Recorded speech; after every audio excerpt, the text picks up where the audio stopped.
কথা আজকের গল্পে তোমরা দেখতে পাবে কথা জুনিকে বলছে তাড়াতাড়ি আয় জুনি। তারপর জুনি বলছে এই তো চলে আসলাম আমি। তারপর কথা বলছে ওইদিকে অঙ্কিতদা, প্রত্যয়দা, ছোটকা সবাই কিন্তু কাজে লেগে পড়েছে। এবার আমাদেরও আস্তে আস্তে কাজগুলো এগিয়ে রাখতে হবে। এরপর জুনি বলছে হ্যাঁ তুই বল আমাকে কি কি করতে হবে, আমি হেল্প করে দিচ্ছি। এরপর কথা বলছে সেই সব পরে হবে, আগে কয়েকটা কথা শুন। দেখ সুস্থতা টনিক কিসের ওষুধ? জ্বর, কাশি, সর্দি, ঠান্ডা লাগায় সব থেকে বাঁচার একটা টনিক, তাই তো? এরপর জুনি বলছে এরপর কথা বলছে আমি না একটা জিনিস ভেবেছি, এই যে নব সুশ্রতা টনিকে যদি রক্ত বৃদ্ধি করার গুণ আর স্মৃতিশক্তি বাড়ানোর গুণটাও যদি যোগ হয়ে যায় তাহলে কেমন হয়? এরপর জুনি বলছে খুব ভালো হবে কথা। এরপর কথা বলছে এই দেখ এখানে না কুলেখাড়া গাছের চারা, তারপর আরো বিভিন্ন রকমের ওষুধি গুণ সম্পন্ন গাছের চারা আমি এনে রেখেছি। এইগুলো না পাতাগুলোকে একটা শিশিতে পরে রাখতে হবে। কিন্তু আরেকটা কথা ভাবছি আমি, মানে অঙ্কিতদা চলে এলে অঙ্কিতদার থেকে ওই টনিকের ফর্মুলাটা জেনে নিতে হবে।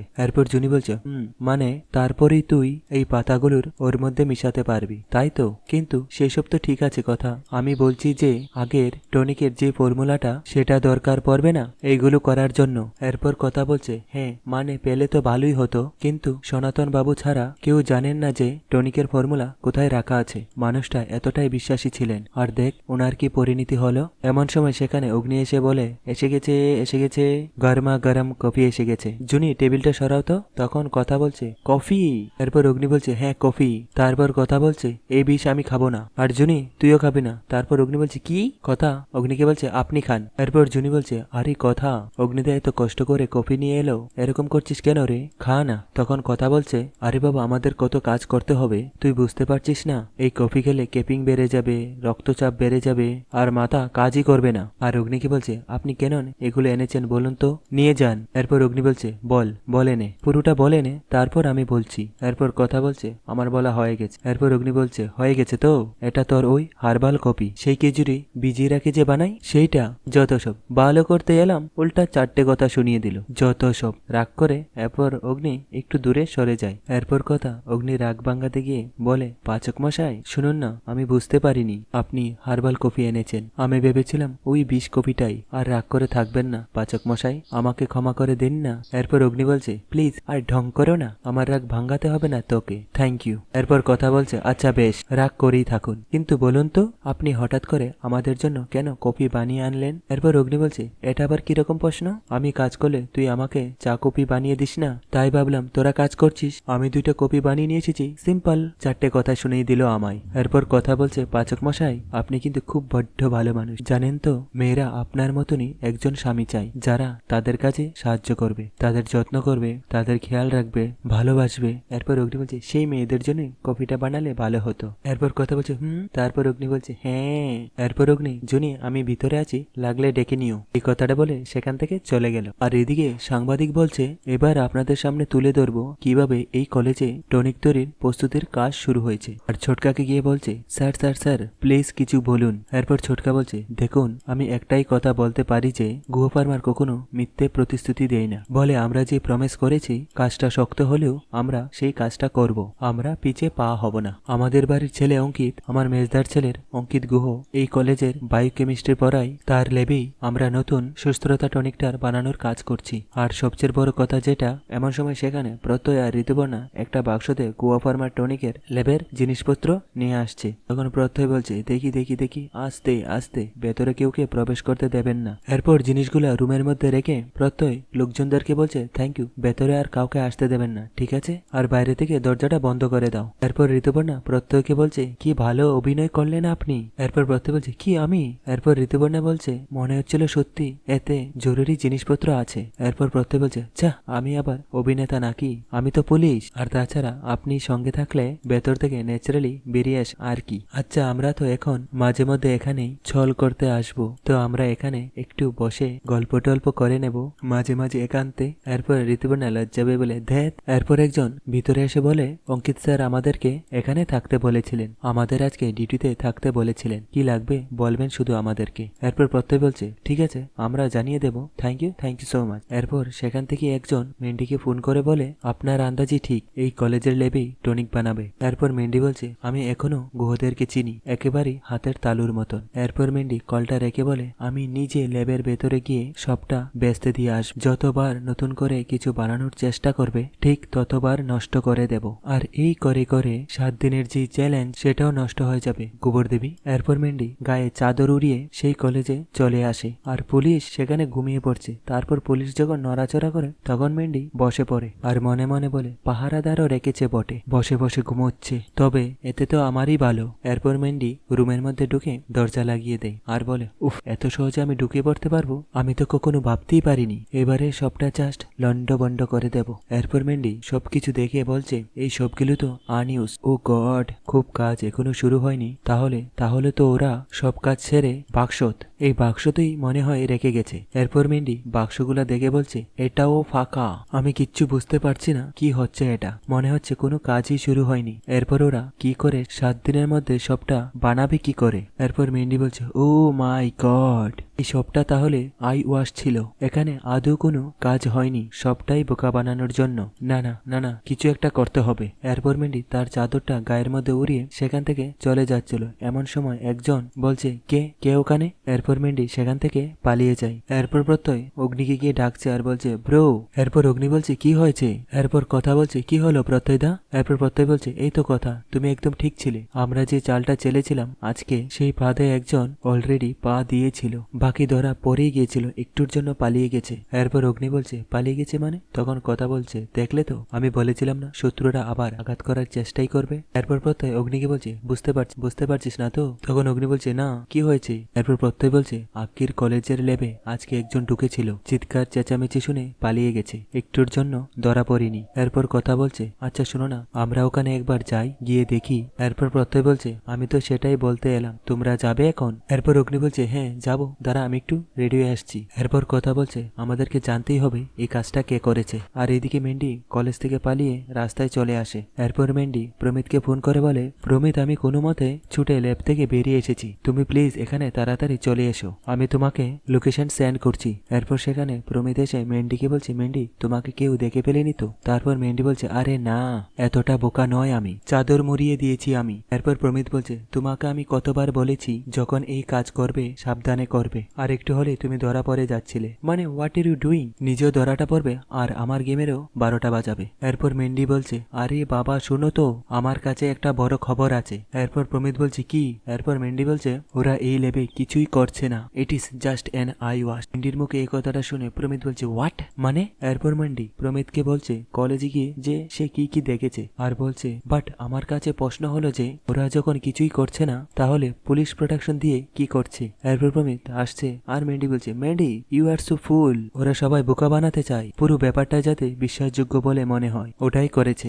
এরপর প্রমিত মেন্ডিকে বলছে মেন্ডি তোমার আইডিয়াটা না ভুল কাজ করছে, বুঝতে পেরেছো? ওরা আক্কির লেবে কিচ্ছু করছে না, কিন্তু আমাদের জানতে হবে যে ওরা এই টনিকটা কোন জায়গায় বানাচ্ছে, জানতে তো হবেই আমাদের। এরপর মেন্ডি বলছে বাট সেটা কি করে? এরপর অঙ্কিত হাতে মোবাইলটা নিয়ে বলে পেয়ে গেছি, উপায় আছে, মাই সুইটহার্ট মাই বেবি, ওই আমায় সব বলে দেবে। এরপর প্রমিত তার মোবাইলে অন্যার ফটোটা মেন্ডিকে দেখিয়ে দেয়। আর এদিকে প্রত্যয় অগ্নি আর কথা কলেজে এসে পুলিশ কনস্টেবলকে জিজ্ঞাসা করছে ল্যাব অ্যাসিস্ট্যান্ট কোথায়? তারপর কনস্টেবল বলছে স্যার ল্যাব অ্যাসিস্ট্যান্ট ভেতরে আছে। এরপর প্রত্যয় ভিতরে এসে ল্যাব অ্যাসিস্ট্যান্টকে বলে কি হয়েছে? তারপর কথা বলছে আপনি যা যা দেখেছেন সবটা আমাদেরকে খুলে বলুন, কেমন দেখতে ছিল? এরপর ল্যাব অ্যাসিস্ট্যান্ট বলছে আসলে ম্যাডাম এত কিছু তো খেয়াল করিনি, আমি দেখলাম একজন দৌড়ে পালিয়ে যাচ্ছে, তাই ওনাকে ভালো করে দেখে উঠতে পারিনি, আপনি সিসিটিভি চেক করে দেখতে পারেন, তাহলেই তো বোঝা যায়। এরপর অগ্নি বলছে হ্যাঁ বাইরে ক্যামেরাও লাগানো আছে তো, সেটা চেক করলেই তো বোঝা যায়। এরপর প্রত্যয় ল্যাব অ্যাসিস্ট্যান্টকে বলছে পরিষ্কার করে কথা বলতে শিখো। এরপর তারা সিসিটিভি ফুটেজ চেক করে দেখে বলে কথা, তার মানে যে এসেছিল সে একজন মহিলা। এরপর প্রত্যয় বলছে মহিলা, কিন্তু কে হতে পারে বলতো বিগ ব্রু? এরপর অগ্নি বলছে আমার তো কিছু মাথায় আসছে না। এরপর কথা বলছে আমারও মাথায় আসছে না, কিন্তু আমরা এইটুকু তথ্য তো জানতে পারলাম যে এসেছিল যে আমাদের ক্ষতি করতে চায় সে একজন মহিলা, আমাদের আরো বেশি সতর্ক হতে হবে পাচক মশাই। এরপরের দিন সকাল হলে নূপুর বলছে এই লোকটাকে আমি আজকে মেরেই ফেলবো, আর ছুটকাকে ডাকছে আর বলছে কোথায় তুমি, শুনছো? কোথায় আছো? এরপর লেখা নূপুরকে বলছে আরে কি হয়েছে, সাত সকালে কেন চেঁচাচ্ছিস? এরপর নূপুর বলছে কেন চেঁচাচ্ছি, এই দেখো প্রত্যেক দিন প্যান্টের পকেট থেকে আমি 500 টাকা করে পাই, বলো কি রকম বিয়েকালের লুক। এরপর লেখা বলছে বিয়াক্কেল, তুই আমার ভাইকে বিয়াক্কেল বললি? এরপর নুপুর বলছে এরপর লেখা বলছে নুপুর দেখ, বুঝার চেষ্টা কর, ও চায় যে রোজ তুই নিজের জন্য 500 টাকা করে খরচ করিস, রেখে দে, বুঝলি? ওই জন্যই পকেটে রেখে দে, বিয়াক্কেল নয় আমার ভাই, ও তোকে ভালোবাসে। এরপর এমন সময় ছোটকা এসে লেখাকে বলে, ও এই না হলে আমার দিদি, দেখো দেখো দেখো, দেখে শিখো। এমন সময় সেখানে এসে কথা বলে, আচ্ছা আমি একটা কথা বলি। এরপর নুপুর বলছে কি?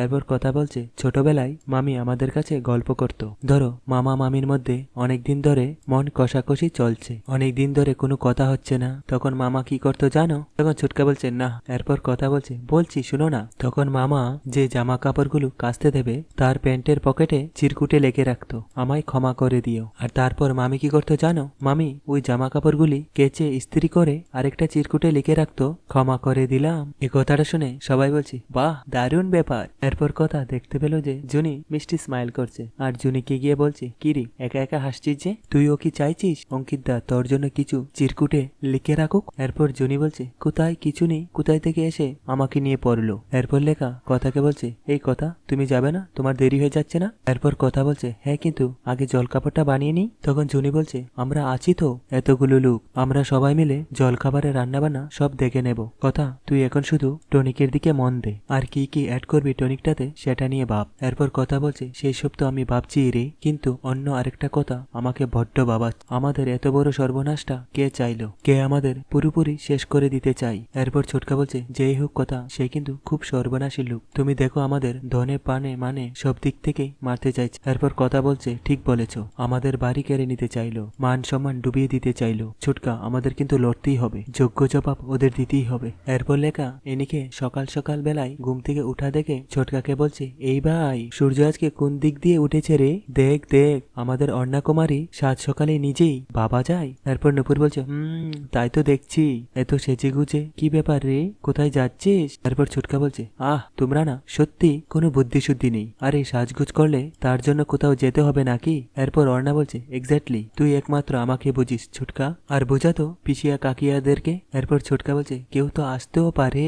ছোটকার মুখে এই কথাটা শুনে অর্ণা বলছে, এই তুই কি করে জানলি? না মানে কি করে জানতে পেরেছিস? এরপর ছোটকা বলছে, এই বয়সটা তো আমারও ছিল তাই নাকি? এরপর লেখা বলছে, 1 মিনিট, কে আসছে? আর অর্ণাকে গিয়ে জিজ্ঞেস করছে, অর্ণা কে আসছে, বল না আমাকে কে আসছে। এরপর কথা বলছে, বলছি যে সকালে যদি কেউ আসে তার জন্য তো জলখাবার বানাতে হবে। তখন অর্ণা বলছে, না না, কোনো ব্রেকফাস্ট বানাতেই হবে না, আমি অ্যাকচুয়ালি ভাবছিলাম পিসিয়া আজ বিগ ব্রো ক্যাফে থেকে কোনো ব্রেকফাস্ট আনাবো। এরপর প্রত্যয় বলছে, কেন বিগ ব্রো ক্যাফে থেকে ব্রেকফাস্ট আসবে কেন? কেন কেন কে আসছে বিগ ব্রো ক্যাফে থেকে ব্রেকফাস্ট আনতে হবে? জবাব চাই, জবাব দে। এরপর অর্ণা বলছে, আমি তোকে কিচ্ছু বলবো না, আমি বিগ ব্রোকে বলবো। আর অর্ণা অগ্নিকে ডাকছে আর বলছে, ব্রো একবার নিচে আয় না। এরপর অগ্নি নিচে আসলে এরপর অর্ণা অগ্নিকে বলছি আমি যদি তোর ক্যাফে থেকে একটু ক্লাব স্যান্ডউইচ একটু কোল্ড কফি আনি তুই কি রাগ করবি? এরপর অগ্নি বলছে, রাগ কেন করবো, আনানো যেতেই পারে। আর কথাকে দেখে বলছে, আনানো যেতেই পারে, কিন্তু তার বদলে যে সকাল বিকালে আদার রস খেতে হবে সেটা কি তুই জানিস? এরপর কথা বলছে, শুনুন পাচক মশাই, এইসব আজে বাজে খেলে না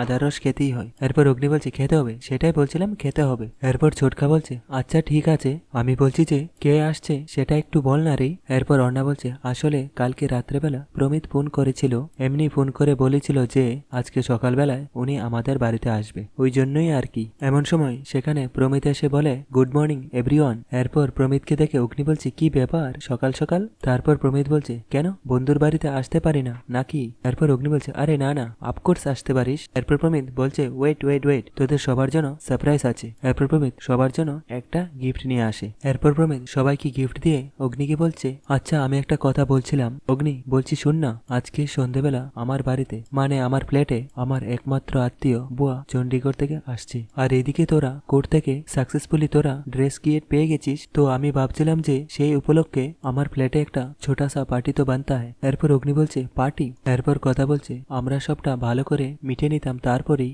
এরপর প্রমিত বলছে, কথা বলি প্লিজ, আমি তো বলছি আপনারাই জিতবেন, একদম চিন্তা করার কিচ্ছু নেই, আর আমার বাড়িতেই পার্টিটা আপনাদেরকে রিল্যাক্স করতে হেল্প করবে, আরে বাইরের কেউ থাকছে না, সবাই নিজেদের মধ্যেই থাকছে। আচ্ছা এনি আপনি বলুন। এরপর অর্ণা বলছে, হ্যাঁ ডেফিনেটলি, কি রে ব্রো আমরা যেতে পারি না? এরপর ছোটকা বলছে, হ্যাঁ পারে তো, কেন পারে না, নিশ্চয়ই পারে, তোরা এক কাজ কর না, আমি বলে কি ছোটরা সবাই মিলে একটু ঘুরে আয়, আর ছোটকা কথাকে বলছে, কথা তুমি কিচ্ছু চিন্তা করো না, দেখো প্রমিত তো আমাদের এখন বাড়ির ছেলেই হয়ে গেছে, তোমরা যাও সবাই মিলে এনজয় করো, আমি বলছি তো তাতে ভালোই হবে। আর একটা কাজ কর না, চট করে গিয়ে প্রিয়া নীলাদ্রিকে বলে দে, ওদেরকেও তো যেতে হবে। আর এদিকে প্রমিত মনে মনে বলছে, আমাকে তো জানতেই হবে এই অচিলায় যে ওরা আক্কির লেবেল না বানিয়ে আসলে টনিকটা এক্স্যাক্টলি কোথায় বানাচ্ছে, আর সেটা পার্টি ছাড়া কোনোভাবেই পসিবল নয়। এরপর অগ্নি প্রমিতকে বলছে, তুই বলছিস যখন আমি ভাই বোনদেরকে নিয়ে আমি ঠিক পৌঁছে যাব, ঠিক আছে ব্রেকফাস্ট করে যাবি তো? এরপর প্রমিত বলছে, ব্রেকফাস্ট না না, তুই জানিস তো গিয়ে পার্টির সমস্ত অ্যারেঞ্জ করতে হবে।